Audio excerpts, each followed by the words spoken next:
Hello అండి, నమస్తే. లయ్యా వంటింటి ముచ్చట్లు ఛానల్కి స్వాగతం. కుర్కురే ఎలా చేసుకోవాలి అని వీడియో చేశానండి. 1 కప్పు బియ్యం తీసుకుని 10 మినిట్స్ వేయించుకోవాలండి. సిమ్లో పెట్టి వేయించుకోవాలి. అలా వేగాక మిక్సీలో వేసి పిండి చేయాలండి. అలా మెత్తగా బియ్య పిండి పట్టి జల్లెట్లో వేసుకుని జల్లించుకోవాలి. ఆ నూకంతా తీసేయాలన్నమాట. ఇప్పుడు ఆ పిండిని కొలుసుకోవాలండి. 1 కప్పు పిండి అయిందనుకోండి, 2 కప్పులు నీరు పోసుకోవాలన్నమాట. అదిగోండి, 1 కప్పు తీసుకున్నాను పిండి, 2 కప్పులు వాటర్ పోసాను. ఈ కప్పు బియ్య పిండిలో 1 స్పూనున్నర శనగపిండి వేశానండి. 1 స్పూను నిండా వేసి 2వ స్పూన్ ఆఫ్ వేశాను. కొద్దిగా సాల్ట్ వేశాను. ఉప్పు వేసి కొంచెం మిరియాల పొడి వేశానండి. కొద్దిగా కారం వేశాను. ఆ పిండిని బాగా కలుపుకోవాలి. ఇప్పుడు ఆ వాటర్ మరిగేటప్పుడండి కొద్దిగా పంచదార పొడి వేశాను. షుగర్ పౌడర్ వేసి నిమ్మకాయ ఒక 2-3 చుక్కలు వేసుకోవాలండి, లెమన్ జ్యూసు.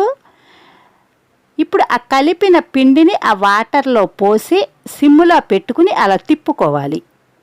గెడ్ల కట్టకుండానండి, బాగా తిప్పి స్మూత్గా అవ్వాలన్నమాట. ఇప్పుడు ఆ పిండి అలా కలబెడుతూ తిప్పుకోవాలి.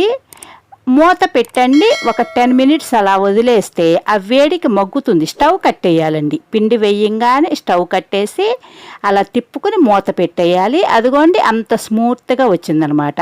ఇప్పుడు ప్లేట్లో వేసుకునండి, ఒక 2 స్పూన్లు నూనె వేసుకుని బాగా దాన్ని మనం కలుపుకోవాలి. మెత్తగా అదిగోండి, చూడండి అంత స్మూత్గా రావాలన్నమాట. ఇప్పుడు కొంచెం కొంచెం పిండి తీసుకునండి, కురుకురే షేప్లో అలా ఫింగర్స్ మీద పెట్టుకునండి, అలా వదిలేసేయాలి కిందకి పిండిని. అదిగో చూడండి ఎంత బాగా వచ్చిందో. ఫింగర్స్ పైనుంచి మనము ప్రెస్ చేస్తూ అలా లాగాలన్నమాట. కరెక్ట్ షేప్ వచ్చింది. అలా ఫింగర్స్ మీదే నొక్కాలండి, ఎందుకంటే ఆ ఏళ్ళు కూడా దాని మీద పడాలి, ఆ ఫింగర్స్ గుర్తులవి. ఒకవేళ అలా చేయటం రాకపోతే ఇలా కూడా చేసుకోవచ్చండి. అరిచేతిలో పెట్టుకుని ఫింగర్తో మధ్యలో అలా ఒత్తుకోవాలన్నమాట. అలా నొక్కుంటూ చేసినా కానీ మనకి షేప్ కరెక్ట్గా వస్తుంది. అదిగో చూడండి, ఫింగర్తో చేశాను. అలా అయినా చేసుకోవచ్చు. అలా చేయటం రాకపోతే ఇలా చేయొచ్చండి. అదిగో చూడండి ఎంత బాగా వచ్చాయో, కరెక్ట్గా వచ్చాయి. అలా అన్నీ చేసేసి ప్లేట్లో పెట్టుకుని ఆయిల్ పెట్టుకుని ఆయిల్లో వేయించుకోవటమేనండి. చాలా బాగా వచ్చాయి. ఇప్పుడు పిల్లలందరూ కూడా ఇళ్లల్లో ఉంటున్నారు కదండి, ఈ లాక్డౌను అది ఉండి ఇలా కనుక చేసి పెట్టామనుకోండి, చక్కగా ఇష్టంగా తింటారు. అన్నీ ఇంట్లో ఉన్న వాటితోనే కదా, ఈజీగా చేసుకోవచ్చు. అదిగో చూడండి ఎంత బాగా కరెక్ట్గా వచ్చాయి. కలర్ కూడాను బాగా వచ్చాయండి, బోలుగా వచ్చాయి. అలా 2-3 సార్లుగా వేసేసుకునండి. మొత్తం తయారయ్యాక మళ్ళీ కొద్దిగా సాల్టు కారము వేసుకోవాలన్నమాట లాస్ట్లో. అదిగో చూడండి కలర్ ఎంత బాగా వచ్చాయో.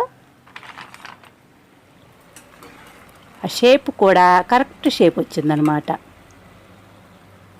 మీరు నా ఛానల్ చూసి సబ్స్క్రైబ్ చేసుకుని సపోర్ట్ చేయండి, లైక్ చేయండి తప్పకుండా. అందరికీ షేర్ చేయండి. ఇంత ఈజీనా అనుకుంటారు. సాల్ట్ వేసానండి, కారం వేసాను, కొద్దిగా పసుపు, చాట్ మసాలా ఉంటుంది కదండి, అది కొంచెం వేసుకోవాలి, కొంచెం పంచదార పొడి. ఈ కురుకురేనండి తినేటప్పుడు పుల్ల పుల్లగా, తీపి తీపిగా, ఉప్పు ఉప్పు, కారం కారం తగులుతూ ఉంటుంది కదా, అందుకని పంచదార పొడి, లెమన్ జ్యూసు కూడా కొంచెం వేసుకోవాలండి. అప్పుడే అది టేస్టు చాలా బాగుంటుంది, షాప్లో కొన్నట్టుగాను. అదిగోండి ఆ సాల్టు కారము అంతా పట్టేటట్టు అలా కలుపుకోవాలన్నమాట. అదిగో చూసారా బాగా బోల్ వచ్చింది. మధ్యలో మీకు హోల్ లాగా కనిపిస్తాను చూడండి. అలా హోల్ లాగా పడింది అంటే బాగా బోల్ వచ్చినట్టు అనమాట, గుల్లగా వచ్చినట్టు. అదిగో మీకు అదిగో కనిపించిందా అండి, చాలా బాగా వచ్చాయి. మీరు ట్రై చేయండి, తప్పకుండా మీకు నచ్చుతాయి. మీరు ట్రై చేసి ఎలా వచ్చాయో నాకు కమెంట్లో పెట్టండి. నా ఛానల్ సబ్స్క్రైబ్ చేసుకుని సపోర్ట్ చేయండి, లైక్ చేయటం మర్చిపోవద్దు. అదిగోండి బాగా బోల్ వచ్చాయి. Thank you.